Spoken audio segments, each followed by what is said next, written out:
today is the day of the Isle of Wight randonnée, which I had planned on riding, but unfortunately I'm sat here while hundreds of cyclists are having a fantastic time riding around the beautiful Isle of Wight in the sunshine. And if the weather reports to be believed, they're in the rain as well a bit later on. Now, the reason I haven't ridden is because last week I came down with some kind of coldy thing, and I was hoping to recover sufficiently today to be able to go out and ride, but that hasn't happened. In fact, if anything, I feel worse today than I did last week. Now, I've concluded that I've either got some kind of bad cold, flu, throaty infection thing going on, or it's the Ebola virus. Now, I just need a couple more days of recovery, and let's just see how that pans out. Now, in the meantime, life has to go on. I'm a grown man, so I'm going to do what every grown man will do in this situation, and that's lay on the sofa, whinge, and constantly ask my other half to bring me an endless stream of tea and lemsip.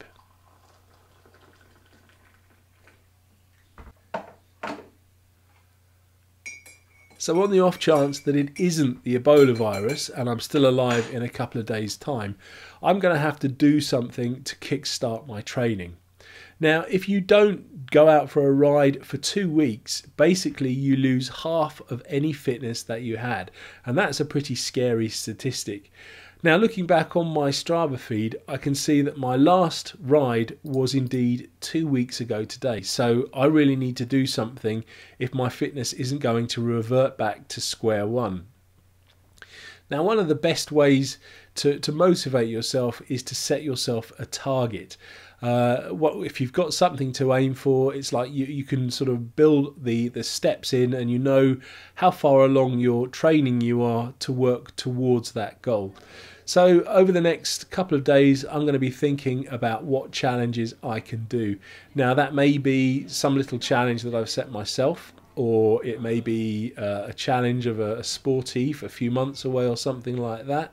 But yeah, I'm going to sit down and work out my next challenge.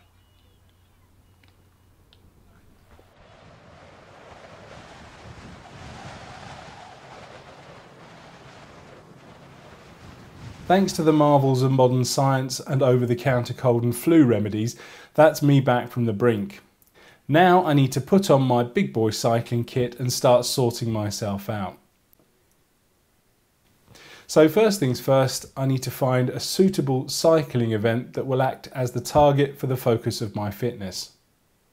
I've come over to the UK Cycling Events website, which is kind of my go-to site for Sportives and things, and I'm just sort of scrolling through and seeing that they've got quite a few events, as they normally do, and you can select events by region. So let's go for the southeast, because that's where I'm located, and they've got quite a few.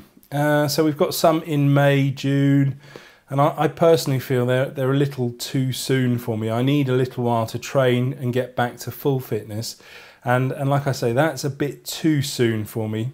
There's 5th of August in Oxfordshire, the Mega Meon in Hampshire, the end of July. That's still a bit too soon for me. The Sussex-Surrey Scramble, that doesn't sound like my sort of thing. The New Forest 100 sounds pretty interesting. Excuse me. So let's have a quick look at that one. Okay, we've got the New Forest 100. And that takes place on the 16th and the 17th of September. So that's plenty of time to train for it. There's a 100-mile route, there's a 61-mile route, a 30-mile route. No, there's no point in doing anything shorter than the 60. So I'll probably go for the 100. It needs to be challenging, because you know it's a challenge, and I need something to kind of make me feel that it's worth doing. So the profile here looks like it's elevation 400 feet, so that's about 110 meters. I know from experience that the New Forest is relatively flat, so that's not going to be too bad a ride actually. So that's a potential event that I could ride. While we're here, let's go over and have a look at my chums at Cyclofanatic. And right on their front page, they have the New Forest Rattler on the 27th of August. So again, that's plenty of time for me to train for it. Plus the end of August, the weather's likely to be not that bad actually. So again, that's a potential. So let's get some more details on that. Okay, so there's a 47-mile route, an 82-mile route, and a 102-mile route.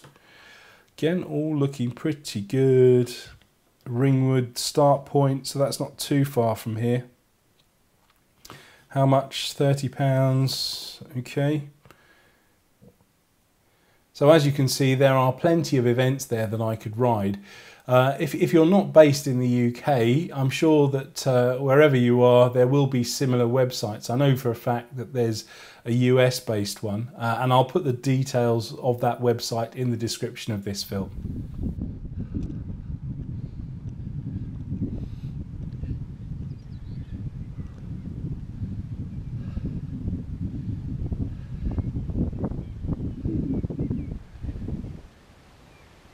With all this talk of sportives and training, I thought I'd go out for my first ride in about 2.5 weeks. I've selected a route that's about 20 kilometres long. It's not the easiest, there's a little testing climb in there, but I'm not going to go mad. Plus I need to see how I go and just give myself a bit of a test. Now I thought when I left the house today I was a little overdressed, putting like a long sleeve jersey on, but despite the weather being quite nice, it's actually quite cold, so I'm rather glad I put it on.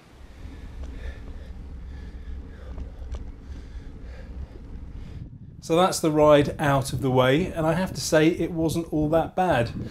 I thought I was going to be riding a bit like a bag of spanners when I didn't do that badly. In fact, I'd almost say I quite enjoyed it. The ride was a bit longer than I'd anticipated. As I said, it was going to be about 20 kilometres, and in the end I did about 25.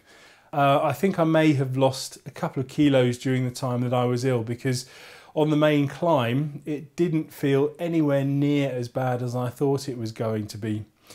Now that I'm home, I can feel in my chest that I've put a bit of effort in, and I can feel that I need to do some work, but my legs feel fine. There's no pain or aching or anything there. So my fitness isn't quite as bad as I first thought, but I do need to do a bit of work before I can ride a longer sportive.